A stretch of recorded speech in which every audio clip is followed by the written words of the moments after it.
Pot in My Noggin, hosted by CK Sims, creating a platform to elevate, educate, and heal by creating a space where people can share their stories of struggle, triumph, and redemption.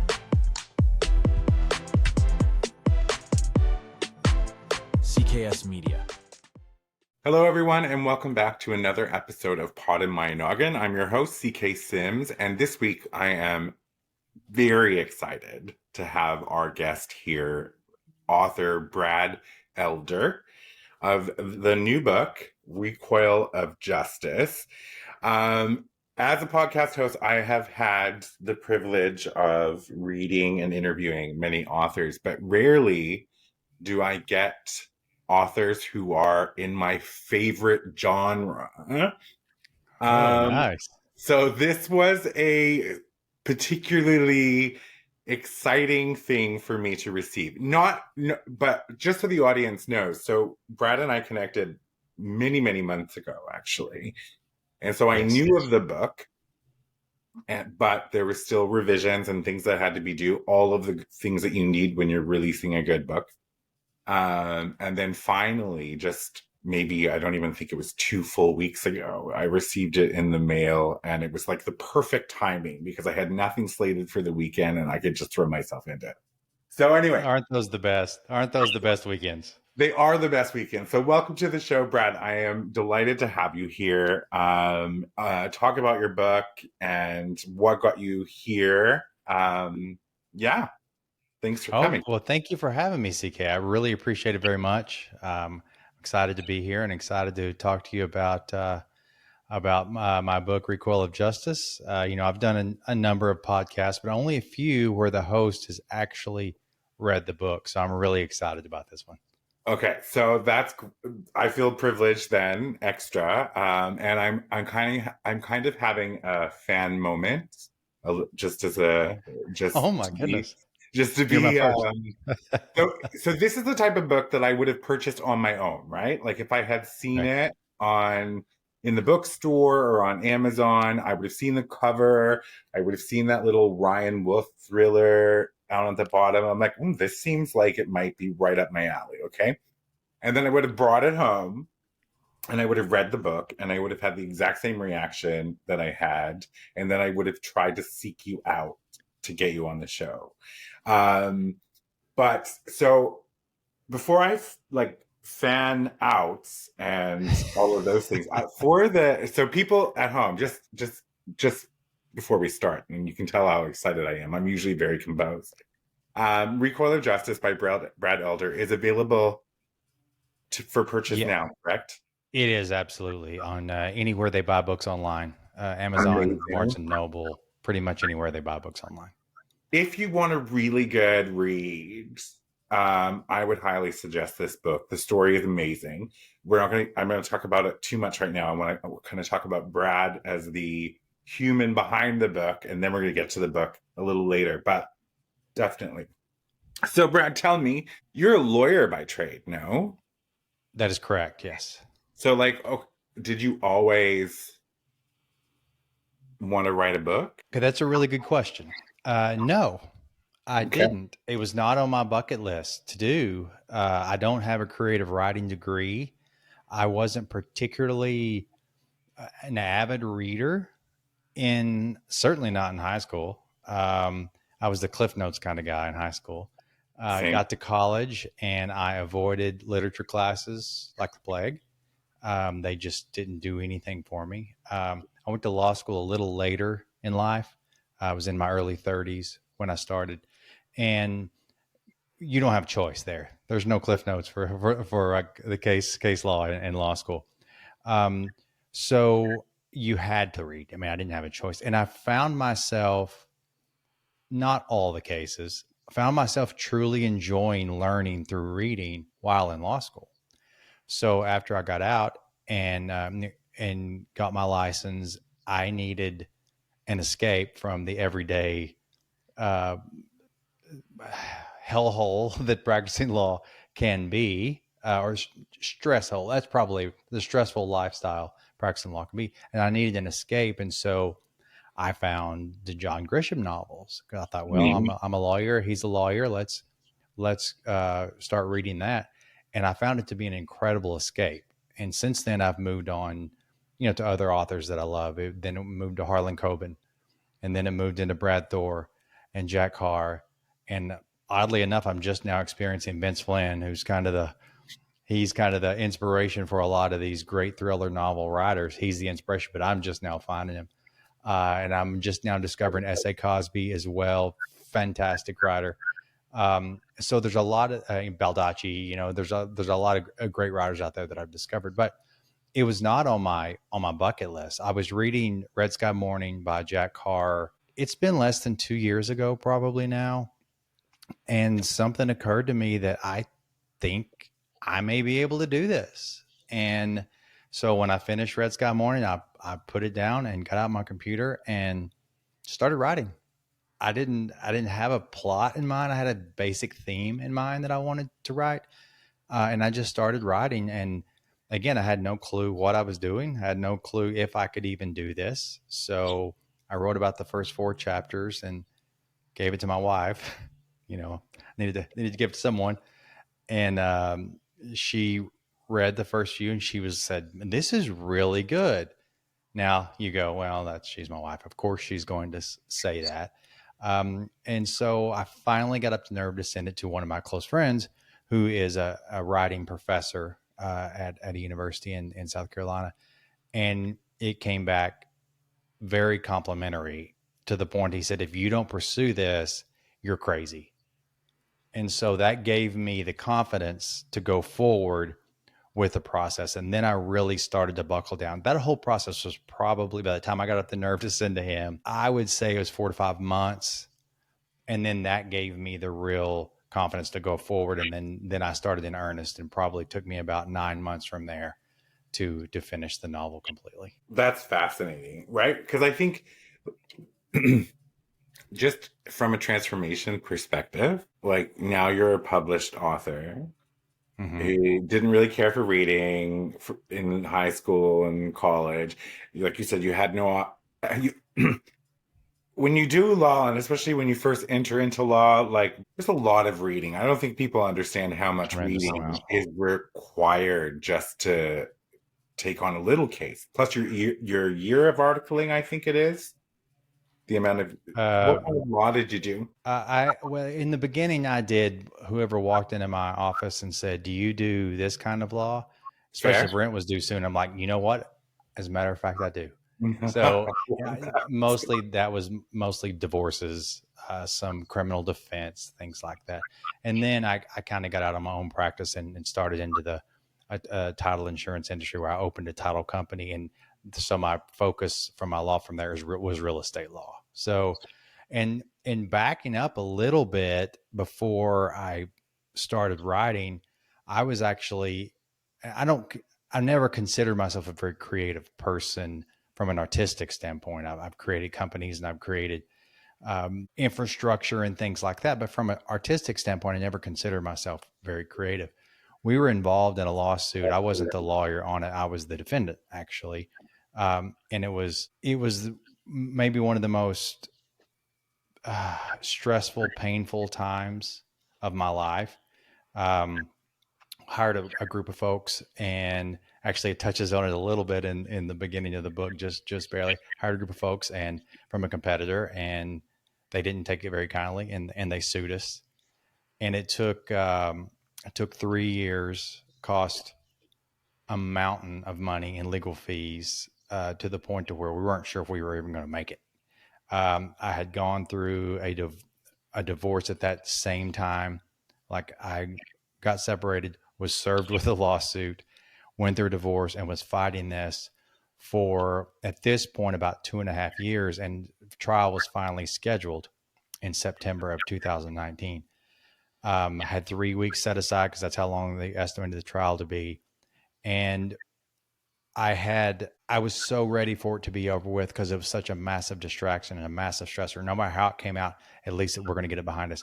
2 days before trial, I was living in California at the time. Trial was in Houston. Tragedy struck the judge's family, and trial had to be postponed. And I was so, obviously, there's nothing you could do about it. I was concerned for the judge's family. Everything turned out to be fine there, but I was concerned for the judge's family.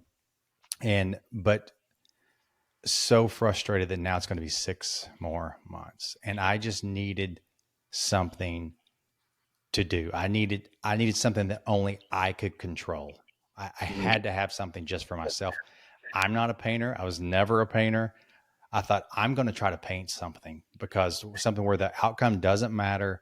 I'm the only one that can control this. No one else can touch this.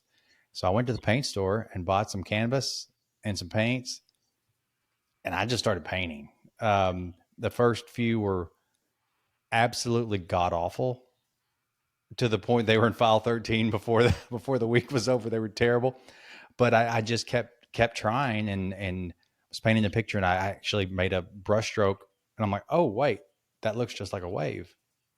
So I kept learning about my mistakes, and that kind of created this, opened up this kind of creative gene, maybe that I was able to discover.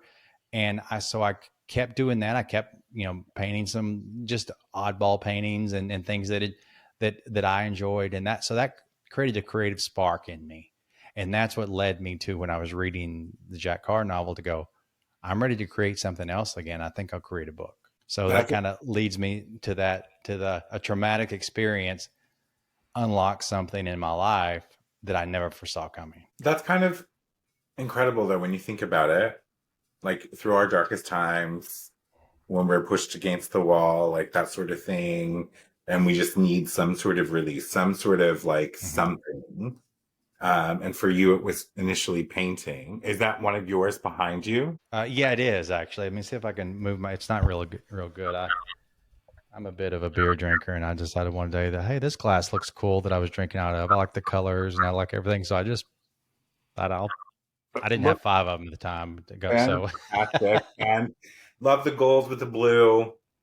And what's interesting, perspective is everything, right? So as you were telling me about law, when I was looking at the painting behind you, I was imagining hourglasses. That's what my brain was registering at that moment. But it's beer glasses. It's fantastic. Yeah, beer glasses. Yeah. And you had said something. You said earlier that you hadn't had a creative anything, if you will, or lawyers are not really creative, that sort of thing.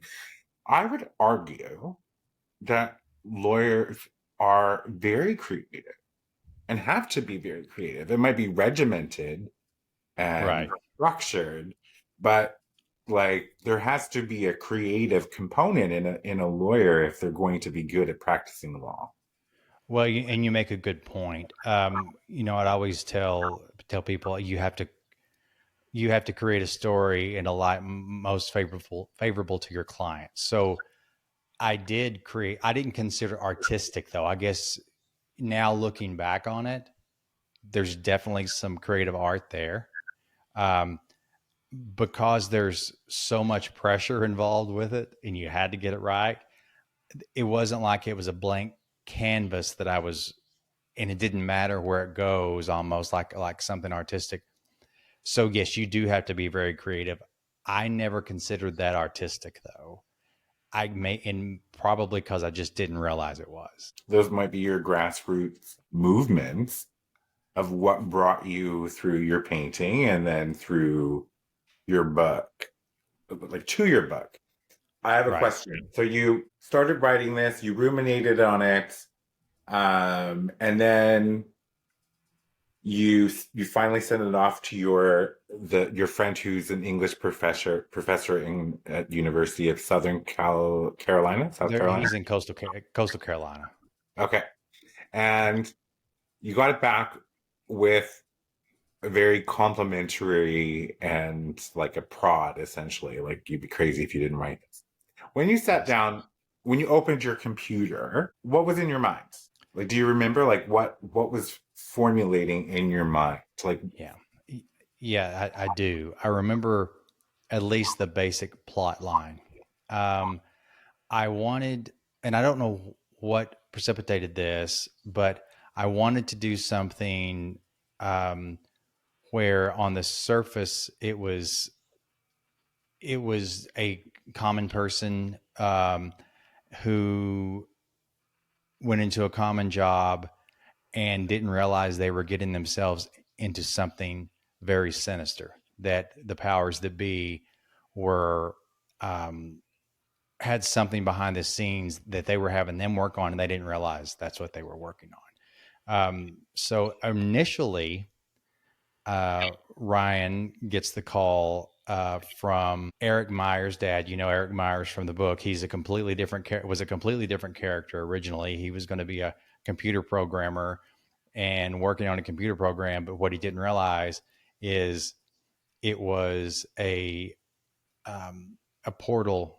for the sex slave industry or human trafficking industry, to where I didn't exactly know where it was going to go, but and there was going to be it's going to sound awful, a voyeuristic avenue to it, to where people could sign on to a very secure website and watch these disgusting things happening to people who had been enslaved. And so I knew with that plot, I was creating a very dark antagonist, and I wanted a dark antagonist. That's what kind of grew into the Invisidata. So I had to take it a little bit different way. Something occurred to me, like, I think I want to make this different, more of a case, not so much Ryan's kind of a private investigator, which would have been similar to what he would had to do with that first plot line. And then I started writing, and it just took off from there. And I had another idea, and I jotted down some notes, and almost none of that original material is even in the book. Now, the first chapter, which was the prologue at the time, is almost verbatim the opening of part 3, to where he was in Mexico and sipping on the whiskey. That was originally the prologue and the beginning of the book. After I sent it to my editor, he's like, okay, you're divulging a real big secret here about the case from the beginning. Are you sure you want to do that? And again, that's where I go back to, I'm still not sure what I'm doing here. I'm kind of, feeling my way through this, and just that editorial process. And we can get to that later, but it taught me how to be so much better of a writer, a much, much better writer, and how I construct the book and go through it and think through the storyline. But, that was my thought. I think I have it. And I remember reading a book, and I don't remember which book it was. One of the bad guys, or an ancillary bad guy, had a QR code tattooed onto his arm, that if you scan the QR code, that opens up a secure portal, and they were able to message each other through that. So the original name of the book was The Tattoo. I was going to have him have a tattoo, and then they find out that others have the same thing. And so that plot line didn't play out real well. And I kind of felt like maybe I was copying a little too much from that story. So I went a different direction with it. And the protagonist's name is changed. It was originally Brad Wayne, which is my first name, part of my, and my middle name. My wife was like, I don't think you want to do that, so she goes, just go, then I changed I was going to have a pseudonym. Brad Wayne was going to be the author. And she's like, use your own name. It's a good name. So, you bounce these things off, but yeah, it was a huge work in process. And I just kept feeling my way through it until I looked up and I had a finished manuscript. A really amazing book. I just realized that I need to flip or something, because it's reading the opposite way. We're going to take a quick break. We'll be right back. Partner today with CK Sims and Pod in My Noggin to get in front of an audience that cares. You will be supporting mental health stories, tales of resilience, and uplifting content, aligning your brand with bringing goodness, authenticity, and kindness front and center.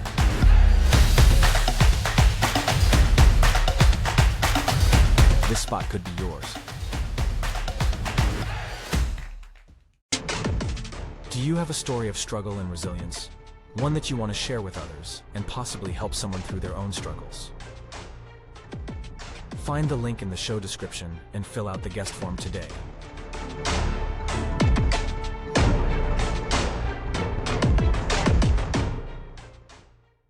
Welcome back, everybody. Before the break, we were talking to, or still are talking to, Mr. Brad Elder, author of the book Justice, It's upside down. That's probably why I couldn't read it. Recoil of Justice. And I'm no good at this placement thing It, because every time I try to it's show it, I'm odd. off screen. I was Um, fixing my hair earlier in the camera, and I was going the opposite way with the way I was trying to fix it. So it's a different mindset when you're looking into a camera. Absolutely. So, Recoil of Justice, we talked to Brad about how he got here, which is quite an interesting story, transformation, all of that sort of thing, and then how the book sort of started from some ideas and grew over time. So, I have to tell you, Brad, I literally cannot wait. And I know we're just talking about this book right now, but I cannot wait for dum dum dum Core of Truth. When is this coming out? My goal is by the end of the year. I'm about That's halfway through it right now. I think I'm at something to look 46,000 forward words or to for so. sure. Yeah, I'm real excited about that. I've taken about the last 6 weeks or so off from writing, simply trying to market Recoil because it published in mid June, and I've been spending a tremendous amount of my efforts marketing. Again, I'm learning that process as well.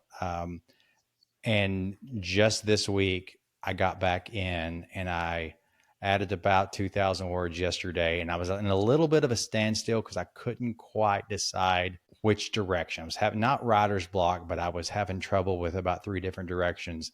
And then something popped yesterday, and I was able to get a couple of thousand words in. And after this podcast, I'm hoping to get at least another 1,000 in, and then next week I'm completely wide open and hoping to get back in full force. So I'm really excited about Core of Truth, and not to have too many spoiler alerts, but I just wanted folks to know that it's not over yet. Well, that's the part that got me really excited, right? Because I only discovered that just as I finished the book and was reading through your acknowledgments and that sort of thing. And then I'm like, what? There's another book coming?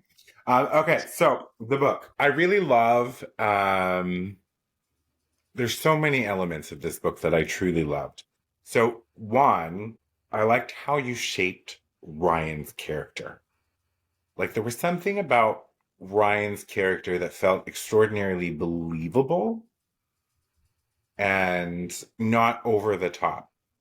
Sometimes you read books and you're like, okay, this guy, right? You know, the protagonist in any book, you might be looking at it, reading it, and you're thinking, okay, well, I'm like, oh, it's just really interesting that this guy can kill, 50 men with a Right. broken arm and Yeah. like that sort of thing. What I liked about Ryan was he's skilled, right? Mm-hmm. Um, but his skill didn't come from a lifetime of black Kicking ops. ass. Yes, exactly. Yes, right. So um, I really loved his character. I loved his arc. Um, the human trafficking piece was surprising to me. I was like, oh shit, okay, all right. Yeah. And then like so what I love when you were talking about earlier about the original days with the QR code and the portal where people could log on and actually watch some of the horrible things. Components may still exist. I have to be careful. See, you have to tell me Yeah.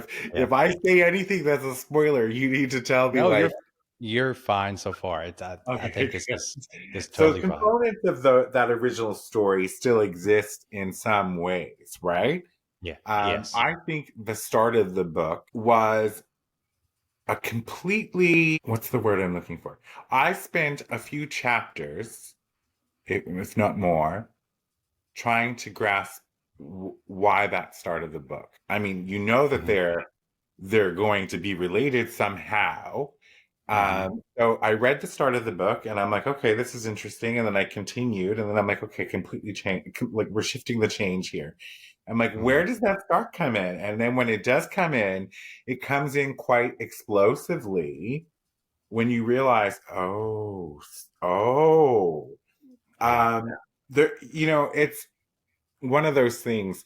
when you finish, it's gone from my brain because I have a brain like a goldfish. Core of Truth, and I'm going to invite you back. I want Well, I to hope so. unpack this more, but because I'm always so afraid of ruining spoilers. But so what I loved about the book the most was Ryan's character development, the camaraderie that was created with the individuals in his immediate circle. Right. I loved the technological sort of component of that. Like, it was very smart. It was very advanced. And y'all, I will tell you, I'm not going to tell you anything, but like I will tell you, the ending will have you like jaw dropped. I didn't see that. I did not see the ending. Well, I good. knew that there was going to be resolution, right? Yeah. I did not see the very end. Did not see it, and I so it took me. I'll tell you, I'm a speed reader, so it took me 5 hours to read this book from start to finish. Whoa. Very good. When I lean in, I lean in. I consume it like I don't know, like I'm eating cake. I guess like if it's good, like that's and I love cakes. There's a lot of great characters in this book, and there's one also the way you set up scenes. Like, I have so Mhm. many questions, but I'm not sure if I ask them, am I giving things away? Like, okay, I'm gonna ask this one. What was your inspiration? And the name is gone from my brain at this moment, but That's from okay. There's a lot of the characters. there are, but they're wonderfully written. So, what was the inspiration behind the gosh, Colombian? Was it Colombian? Peruvian, Venezuelan? a Peruvian, praying Peruvian, yeah. Kandori. The guy, the rich prince type guy. What was Yes. the inspiration behind him? So I wanted someone, and I'm going to try to choose my words wisely here again, not just spoiler alert. We knew it's obvious for in order to traffic someone, there has to be and this is going to sound like an awful term, an end user, right? Yeah, Anytime you're trying to sell anything, there has to be a buyer. I absolutely. knew I needed a buyer. Well, the buyer is just as depraved as the people who are the sellers, right? They're they know what they're getting themselves into, and I I wanted it to be along the same lines that these are very sophisticated people.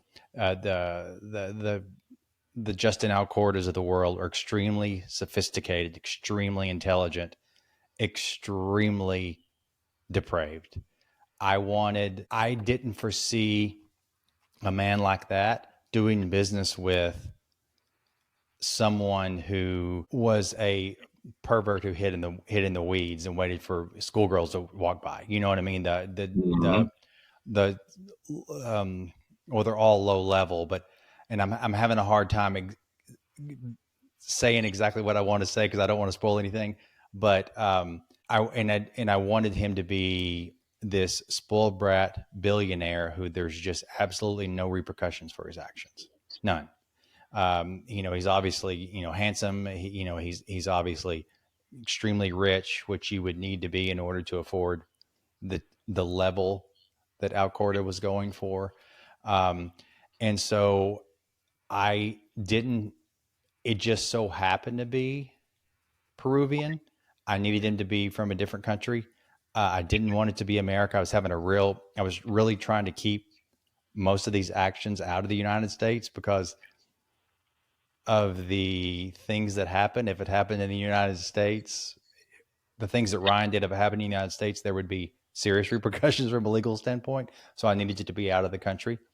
And I wanted the other one to be from another country as well, so I could tie in the different worlds into one where they come together by this mutual repulsion, I guess, this mutual sickness that they both have. So that was kind of and I wanted to really slap this guy around. You know what I mean? And it's fun to slap those kind of guys around who think there is no repercussions for their actions.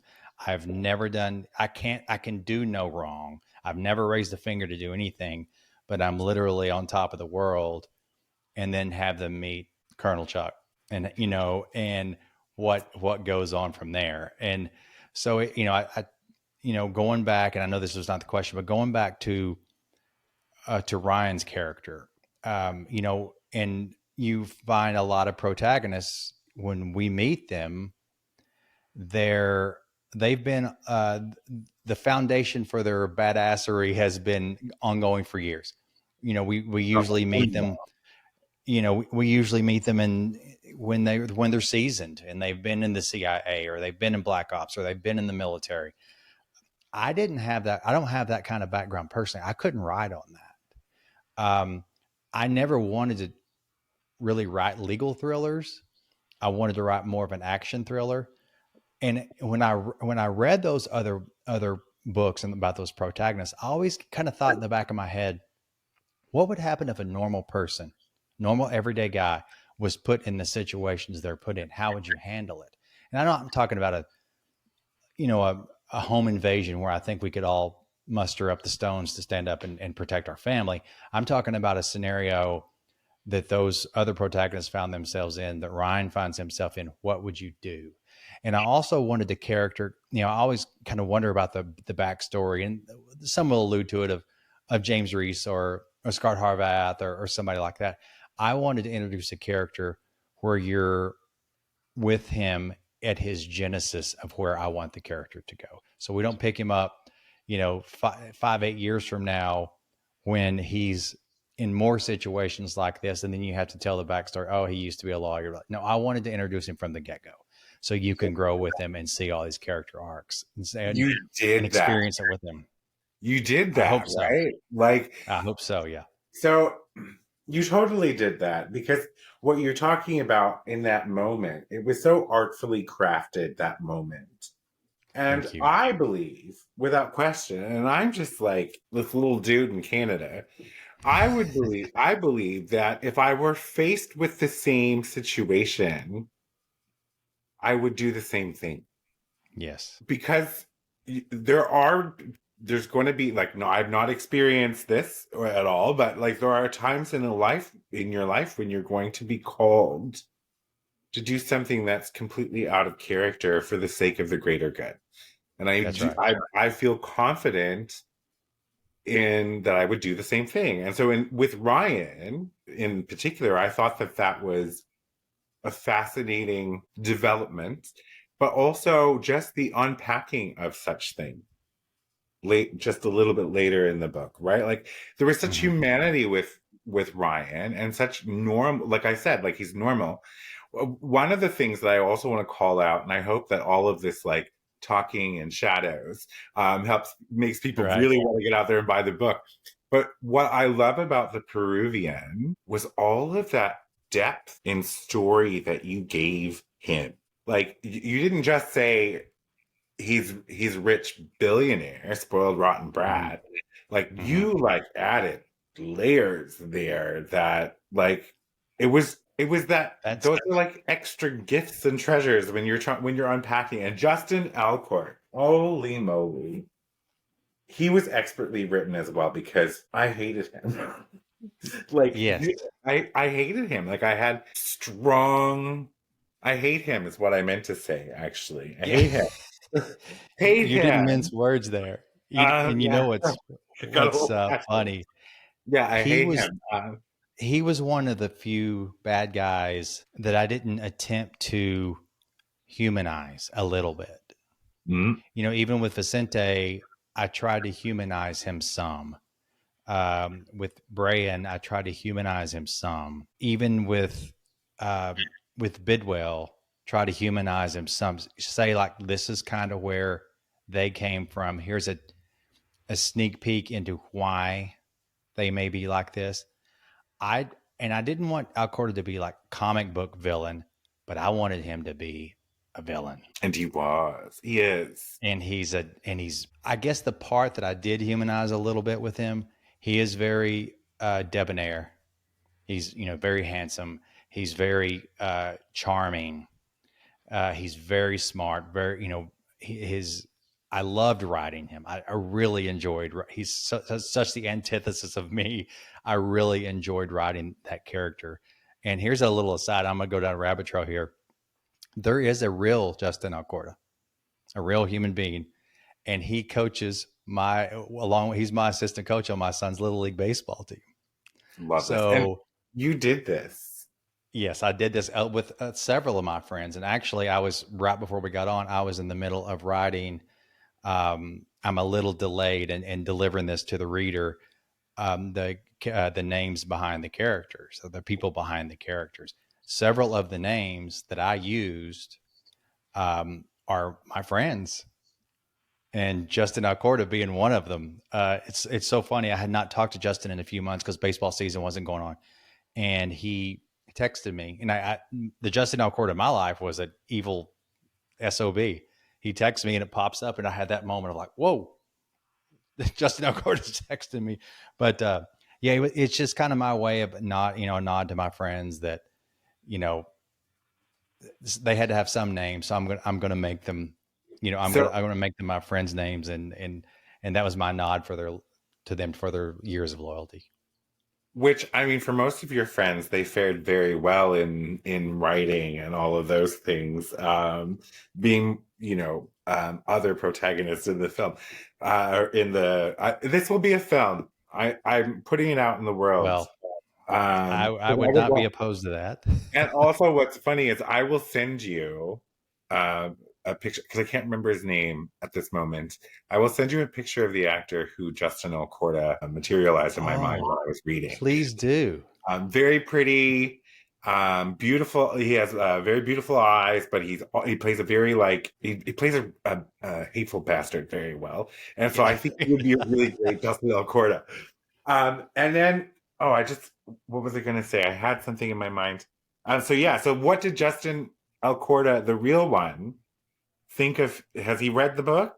Does he know he's portrayed? He has the book. I got permission from all my friends before I did this. And funny thing is, Justin he's a server administrator and systems administrator at Texas Tech University here in town. Mm-hmm. He was able to be kind of a mentor for me too, from the AI perspective and from server perspective, things that I'm not an expert at.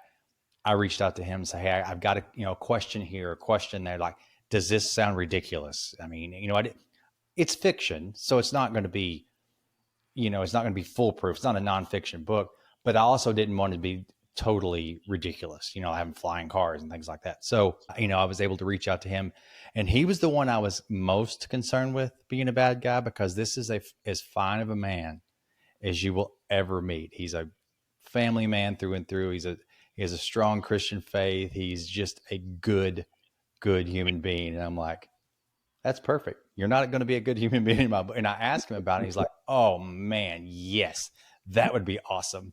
So he was all for it. So, and Vicente Gonzalez, he's been my close friend for 10 or 12 years. Vince, the man with no off switch, we call him. To my knowledge, he's not the head of a drug cartel, but it's maybe. No, he's not. And then David Fuller, Jamie McCall, they're both friends of mine. And it's fun one thing you can do in that is you can have some fun with your friends a little bit. Because in the book, Jamie McCall is, 5'8", balding, kind of pale skin. The real Jamie McCall, let's just say he fancies himself a ladies' man, and he's right. But I was able to poke some fun at him and make him a completely different person than he is in real life. And so only my friends will get that inside joke, but it was kind of fun to leave Easter eggs for them as well. Of course. And I think, so what's really interesting too, is I have I want to go back real quick and say the technology that you talked about in this book and the situation, if you will. Okay. None of it, to me, was questionable. We know that there's a technology that exists that we're not aware of. We know that there's listener technology. There's people paying attention and yada yada yada. And I Right. thought that how Invisidata was formulated but then used in the way it was brilliant. Thank Because you. but I think that goes right back to the why I love the book so much is because that everything was sort of very high stakes, but so incredibly believable. Like there was nothing that I felt that was so far out there that would be like, nah, this couldn't happen. And like Right. it just felt very rooted in like if a news show or a news came on tonight talking about Ryan, yada yada, and all of Mm-hmm. this stuff were to air on television tonight, I would be like, okay, do you know what I mean? Like that's what I'm trying to say is like the book was so Yeah. crafted that it felt very real.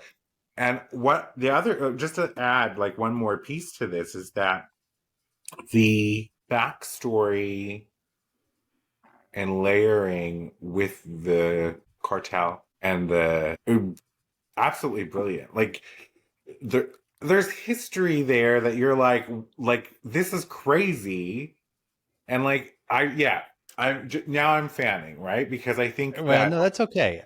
There's a lot of that, and a lot that I cut out as well. Um, I wanted to weave in that kind of backstory. I wanted to know, um, even prior to the cartel, I wanted Ryan to have a past where he did at least learn some of the skills that he uses later in the book, where that came from, and I also wanted to not just to be this nameless, faceless cartel that the readers were learning about. It was rooted in something, truly rooted in something. It's kind of the same with the Martez Ranch. I actually cut out a tremendous amount about the Martez Ranch, and they were dossiers. They were. I went way too far into them, and my editor was like, "Okay, we got to cut some of this out. You're getting away from the story." And it's actually, I'm considering the Martez Ranch as part of a novella that I want to put out for people who did enjoy Recoil, and nothing major, but I really had a good storyline for the Martez Ranch that. I was disappointed my editor wanted them out, but I understood why, and I certainly understand why, and it makes it a better book without it. But those are the fun parts to write. The backstory of the cartel, and then the backstory of the Martez Ranch, and I went in a lot deeper on each character's backstory as well.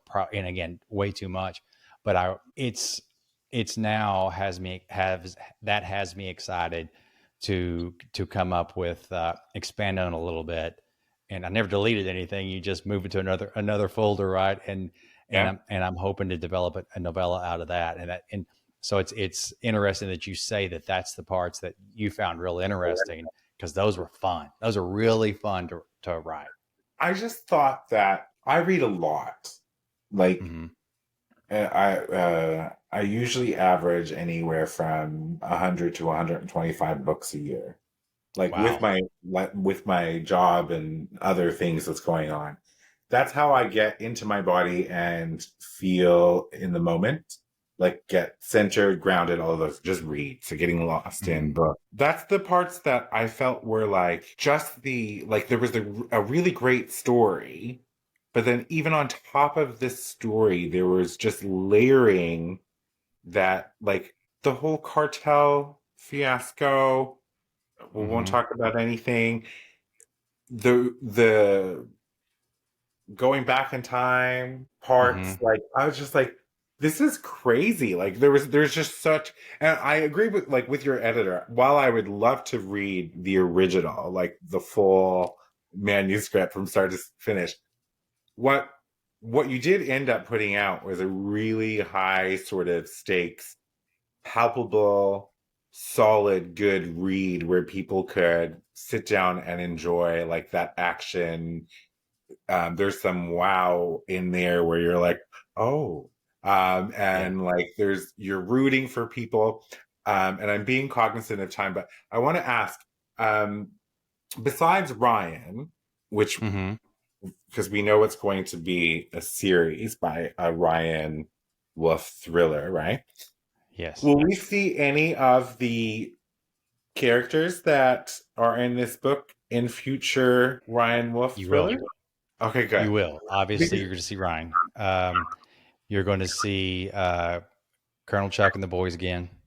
Perfect. You will see Ashton again and how Right? that relationship has progressed. And you will see one character that I am not going to divulge who it is from the book because it's going to be a surprise because it's kind of a part I've hidden in the beginning. But there is a character from Recoil that's going to be a real central character to the book, to Core of Truth. Bill Freeze makes a comeback. His neighbor who helped him with the tree makes a Yeah. comeback in a larger way in the next book. And Jennifer Browder a little bit so far, but some of his closer folks, yeah, for sure. And then, like I say, one main character that's not in his circle will rear his head again. Oh, I don't know if you know what you just did to me. It's gonna hurt my brain because I'm gonna be like, I already have thoughts and suspicions. Um, but yeah, so I'm excited, obviously, for this book. I think everybody out there who loves to read, who likes to be entertained while reading, who loves action thrillers like that will move you through a whole journey and leave you winded by the end, but with, with some closure, I think. You got to get out there and buy Recoil of Justice, available online wherever you buy books. That's right. Let's put Mr. Elder on the New York Times bestsellers. Come on, let's do it. We can do it, right? I'm all about that. Absolutely. I would appreciate that very, very much. And then we need someone to come out and option this book. So putting that in the world as well. And you said you're aiming for the end of the year to have this book first draft finished. Yes, I'm actually aiming for a pub date by the end of the year. Those things kind of get pushed. So, and I know I've heard January is not a good time to publish a book. So if it's not by Christmas time or so, it'll probably be later Q1 2026. But I'm pretty hopeful that I can hammer this out and have a manuscript done by maybe September, October, and then we can really, as long as the post writing goes quick. Which I'm hoping by the sometimes end of the the year. post writing is the longest thing ever because God, I know. there's so much back and forth, and Yes. and like people, you don't just write words on a page and then that's that. It's a very detailed and cumbersome process. Yes, it absolutely In is. your mind, Mm-hmm. how many Ryan Wolfe thrillers do you think there could be? Do you have like a ballpark I don't number? have a set number. I don't have a max number. I have to fight these thoughts off, just jot them down, but I've already have some ideas for a third book. And Okay. where that can go. And I think the third book in my mind is really going to etch in stone who Ryan Wolfe's character is. He's in the metamorphosis phase right now. Of course. And I think that by the third one, he's going to be, let's just say this, he's going to at least be in his late teens. He's a child now in his character. Yeah. He'll at least be in his late teens to early 20s by then. And then, I could see, I'm about to be 55 years old. So, if I could put out a book a year, I don't think 10 is too many, but it only be if it's something I want to write and something I feel moved, and I'm not just putting words on a page just to placate and sell a few copies. It's going to have to be something that that's really something you can tell in this to write. book, right? Is that you didn't just write it to put words on a page. So well, I hope so. I certainly hope so. I like that you that you said that. And it's true. I think for anybody at home, just to clarify, if you're listening, the main protagonist is not a child, literally. No, no. No, but where he's at in his story arc is currently he's a child Yes. moving Yeah, into his, that was a like, good clarification there. like there's not a child prodigy Yeah, there's running no around. 3-year-old practicing law in Houston. Yeah, No. but so with that being said, we know that we will look out for Core of Justice and Core of Truth. Hopefully late this year or early next year. Yes. Get out there and buy your copies of Recoil of Justice. And yeah, thank you so much for being a guest on the show and talking about this book with me. Well, thank you for having me. I really have enjoyed this very much. Oh, me too. And when you write another one, let me know and you can come back. Love and to. for everyone at home, enjoy your reading. You will enjoy it. I know you will. And until next time, get out there and live your wildest dreams. For media and sponsorship inquiries, email info@ccsims.com or visit ccsims.com and fill out the contact form. Be sure to subscribe so you don't miss an episode. A new episode airs every Saturday. CKS Media.